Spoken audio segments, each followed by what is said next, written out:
everyone, I'm Noreen and welcome to my kitchen. I wanted to just take an opportunity. I have had a lot of people lately ask me if I was going to be doing any of my chat and channel updates. And yes, I need to get back into those. I haven't done them in a while. It's been a busy summer. I've been busy doing lots of different things. I've been going crazy at my job because, as I've mentioned before, some of you may have heard me, my boss is running for judge in the district where we live, and there's a very good possibility that he's going to win. And I'm actually looking forward to that possibility because I am ready to move on to other things in my life. And the possibility of maybe being able to earn a living from home and concentrating a little bit more on my family, and perhaps being able to take advantage of the best of both worlds in that respect.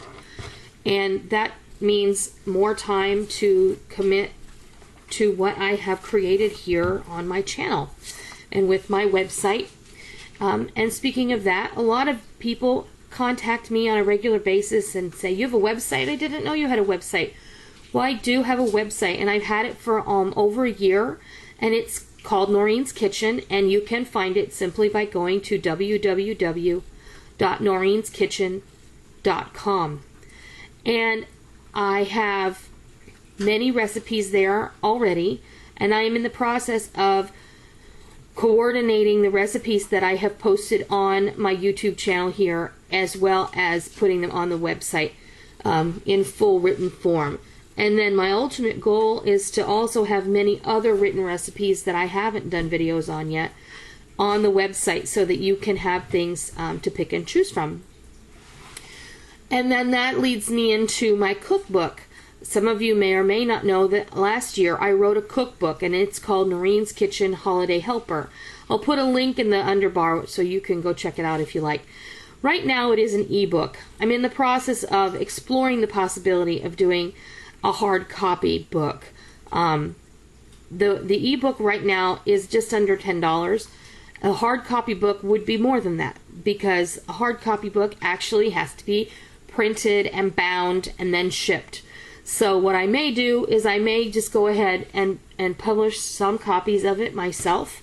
I used to work for a newspaper. I've done a lot of different jobs in my 46 years, and I've learned a lot of different things, and I'm good at many things, and bookbinding is one of them. And it wouldn't be a regular hard spine, sewn bound book. It would just be a comb bound or spiral bound cookbook. But I may go ahead and publish a few hard copies and put them on my Etsy store. And then if you wanted to explore the possibility of buying a hard copy, then you could do that. I'll do a video here coming up pretty soon, and I'll show you what a hard copy looks like. But basically, the Holiday Helper has 6 different menu plans for traditional holiday dinners. There's a traditional turkey dinner, a ham dinner, roast beef dinner. What I usually do for New Year's Eve and Christmas Eve, as well as a couple of other things. There's all sorts of desserts, main dishes, side dishes, and there's helpful hints and organizational tips in there as well. So because I've gotten a lot of questions on both my website and my cookbook, I just wanted to cover the bases on both of those things. Something else that I wanted to talk to you about mainly, and this is the reason for today's rant, I guess. My daughter Micah is in the 7th grade, and last week was her first week of school, and she came home over the weekend. She had to do a project already. And in her social studies class in the 7th grade, they've totally changed the curricula here in North Carolina. So we're totally dealing with a new curriculum, which the parents never got an opportunity to peruse or help understand. When we went for open house the night before school started, or a few days before school started, I asked the social studies teacher what she covers, and she told me basically world history and world geography. And I said, "Oh, you don't cover American history?" And she looked at me like I was insane, and basically looked at me and said, "Well, if I cover American history, it would just be just like this much." And she put up her fingers and like teeny tiny bit. And it was kind of disgusting to me, but whatever. By the time I was in junior high, I had pretty much had to memorize all the presidents' names, and I knew who they were, what they had done, and so on and so forth. I knew about the American Revolution and the Boston Tea Party and what George Washington had done for our country, and about the Declaration of Independence and the Constitution. The only reason my children know about those things is because I have taught it to them. But all that aside, the project that she had to bring home with her, that we had to get done, they started a unit on mapping and understanding maps and reading maps and what have you. And basically, it's the beginning unit in geography. Well, she had to do the five themes of map of geography. Okay. And the 5 themes of geography are? I'm eating. Okay, she's eating. But they are place and location, human environmental interaction, movement and region. That's it. And that's it. On the surface, these things are all innocent and everything, but when you get an assignment brought home where you have to pretty much explain the assignment is cloaked in this getting to know you kind of assignment. So basically getting to know Micah, the 5 themes of Micah, okay? And we apply that to the geography lesson. And what you have to do is you have to look up and you have to present to the teacher and the class. She has to do a presentation to the class. But in any case, is very bothersome to me because it borderlines on being very invasive to my personal and private information. I had to help her do this project, and I'm reading it, and the longer that we did it, the angrier I got. Because literally, we had to look up the coordinates, longitude and latitude of our house. Okay? And we had to give them that information of our city and our state, etc. Okay, I get that they have to know longitude and latitude, but on the deeper surface of this, I give this school this information. Now, mind you, they already know my address. They know where I live. I'm not stupid enough to think that they don't know how to get to me if they really wanted to. But in a deeper sense, I look at this and it's like, wow, I have basically done all of the work for them, given them the coordinates of my front doorstep, just like, when they came and they mapped my front door for the U.S. Census, right? Not to mention that many of the questions that she had to answer for this project and present on a presentation board were very much like the questions that you had to answer for the census. She had to draw a floor plan of my house. She had to take a picture of my house. She had to... We went on Google Earth, as much as pains me to say it, and we took a picture of our neighborhood. They wanted her to present a picture of the neighborhood, and then she also had to... they wanted a picture of my car. Like, the first instinct for a kid to take a picture of your car is to take it from the backside and show the license plate, right? Well, my kids are smart. She just went online and printed out a picture of the model of car that I have. But she also, excuse me, whoopsie, had to, sorry, I got distracted. She had to answer questions like, how long does it take you to drive to school? How many minutes does it take you to drive to school every day? What kinds of things, what route do you take to school every day? She had to draw a map from our house to the school. She had to say what kinds of landmarks she passes every day to and from school. What she does in between the time she leaves the house and goes to school. What she passes on her way home from school. Now, my kids don't ride the bus. My kids get picked up and dropped off every day. But I was a little irritated by this project. And, I'm not a paranoid individual. I just see this for what it really is. And whether the teacher, who in my opinion has no clue, knows what it is or not, she's just doing what she's told to do, because in my opinion, teachers don't really teach that much anymore, as much as they comply, and that is not their fault.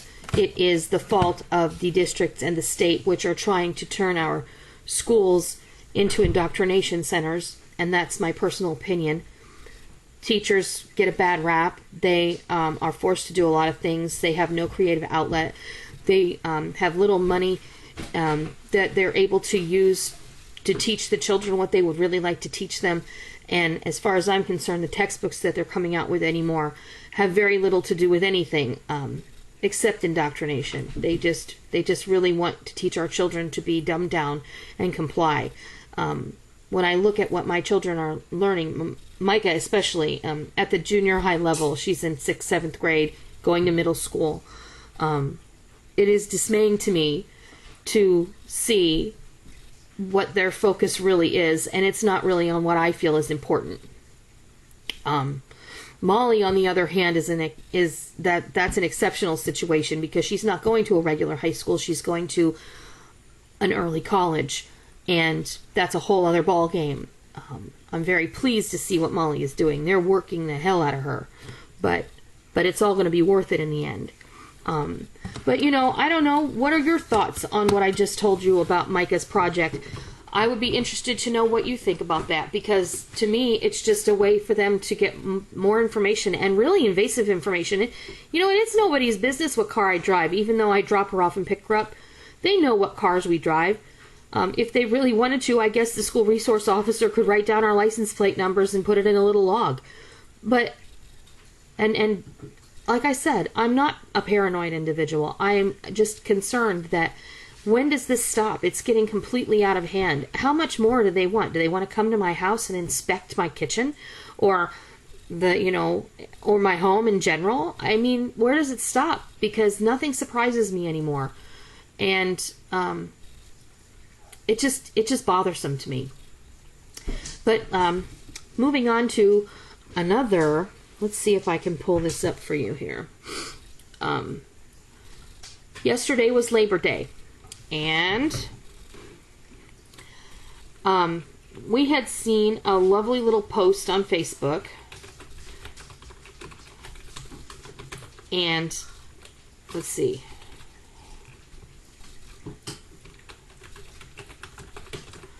I'll log in here. Talking about here. I'll move that over. Talking about how Labor Day is now officially Empty Chair Day. And for those of you who maybe saw Clint Eastwood give an address at the Republican National Convention last week, and I am not saying that I am Republican nor Democrat. I don't subscribe to either one of those mindsets, and I do not label myself as either one of them either. I am registered independent voter, or in my area what they call unaffiliated. I am a nobody, essentially. So basically, I have both parties vying for my vote, and neither of which will receive that. But, when Clint Eastwood gave his very memorable speech at the RNC, which I thought was absolutely brilliant, and people are calling him a crazy old man now, and that makes me love him even more, because he gave his own personal opinion, and he basically gave this speech to an empty chair that was supposed to signify President Obama. Telling him that he has done a really crappy job, basically, and that when someone is given a job and they don't do it right, they need to be replaced. And so, instead of calling it Labor Day, yesterday was called Empty Chair Day across the country to some people, and the empty chair was to be placed in your front yard and was to symbolize the millions of people who are out of work, and that it is not Labor Day because there are too many people out of work to celebrate the worker in the United States. So I put this chair in my front yard, and instead of taking it out of my front yard last night or this morning, that chair is going to remain in my front yard and is going to stay there until this president is no longer the president, and is going to stay there as my silent protest to what has happened to this country. And I wanted to share that with you. We are a country that is filled with people who have their own personal opinions, and that is absolutely beautiful. That is what this country was founded on. But in my own personal opinion, the socialist alarm clock is ringing, folks, and y'all keep hitting the snooze button. And you know what happens when we hit the snooze button? Every Monday morning we hit the snooze button essentially once too often, and we're late. So if we keep hitting that snooze button, we're going to be late. It's going to be too late to fix anything. So I implore everyone to do their research, do their reading, and make their own personal formed opinion on what should take place in this country, good, bad, or indifferent. And that's my opinion. I'm not pushing it on anyone. I'm just saying that's how I feel. So that's where I'm at. Chat and channel update. We're going to have some things coming up here pretty soon. We did have our winners to our salsa contest, and that was fun. We'd like to congratulate Sarah and Jessica for winning the JD Salsa in Seconds contest. That was a lot of fun. I got those boxes all ready to go. They'll be shipped out today. And then also, probably I may be doing another contest here coming up soon. I am approaching 10,000 subscribers, and that is something I would like to thank each and every one of you for. I honestly never thought that this channel would come to be what it has become. It is an amazing thing for me. It has been such a wonderful creative outlet, a wonderful meeting of minds, so to speak. I have made so many wonderful friends, and I've met so many amazing people through this venue. I never ever would have thought that becoming involved in YouTube would have changed my life this much. 10,000 subscribers is an amazing number, and I only hope to continue growing my channel and really making this, this is what I want to become my career, and eventually, move on through this venue and grow my channel, my website, etc., and be there for people who have questions. This is my goal. My only goal is to help people live a better, more meaningful and productive life, because the one thing that does bring us all together is food. You know what? I am not a supermodel, and I am not a perfect person. But I have people tell me all the time, you should be on television. You should have your own TV show. Well, I do. And it's right here on YouTube. I do not fit into that beautiful little box that television channels want people to fit into. And that's quite all right. That is not really my goal. Just keep tuning in here, and the other beautiful part about this is when you leave me questions, I do my best to answer you back. And if you have suggestions or want to share something with me, then I am always so grateful for that. And I'm always right there. And like the other day, I had a viewer send me a recipe that I'm totally going to do a video on, because I thought it was absolutely wonderful. And I have another recipe that someone sent me like a year ago that I never did, that I need to do because the weather is going to start turning cooler here, and it's going to be a really great warm weather meal. Along with the fact that I've canned several quarts of my chicken soup, and I have several ideas of how to use them from the food storage. Not just open up the jar and eat soup. We can make so many things from that. So, anyway, we are going to say goodbye, and I hope you have a fabulous Monday, or whatever day it is you're watching this. And stay tuned. We're going to be back with more great cooking videos and other canning videos in the upcoming days. We're coming up on Christmas, and I do owe you guys a couple of holidays are coming videos. So, been busy and haven't been able to get to those.